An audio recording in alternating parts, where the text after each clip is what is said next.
Hi, welcome to my beginning crocheting tutorial series. I'm creating this for some friends and family that I'm teaching how to crochet.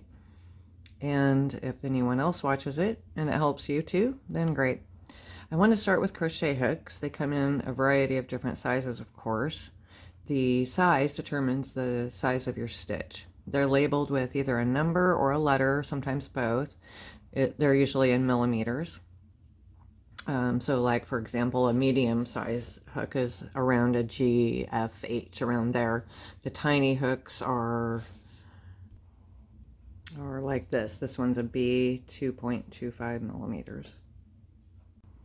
So this yarn and hook is really small and makes really tight, small stitches. I've used a really large hook for this kind of yarn that's big. It's impossible to do with a smaller crochet hook, so you have to use a really large one. And then I'm working on this project that also uses a tiny hook as well. Your average projects though will use your kind of standard size. Most crocheting starts with a chain stitch, which I'll show you in a second. There are other projects that don't start with a chain stitch, but for the most part, all of my projects do. So I'm going to show you that.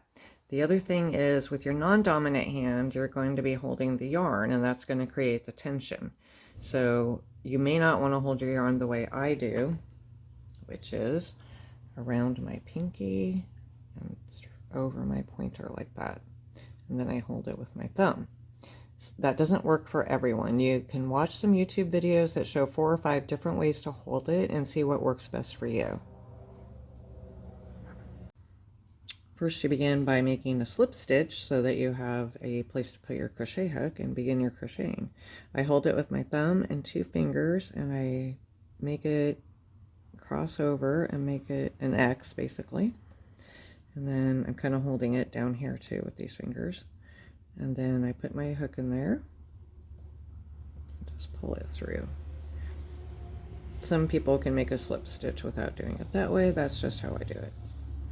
And then I call this your tail.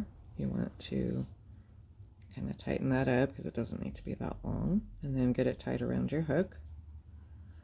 And then wrap the yarn around your fingers, however you choose to. And then this is called yarn over. You're getting some yarn onto your crochet hook and pulling it through the hole.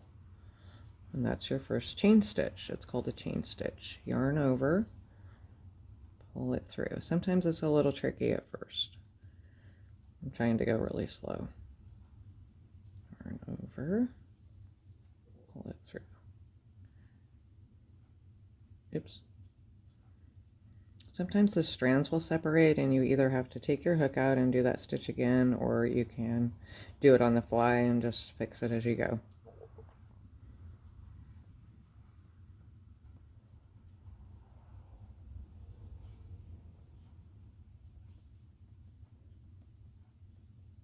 So practice that, and when your tension all looks the same, then you're ready to move on to the next step.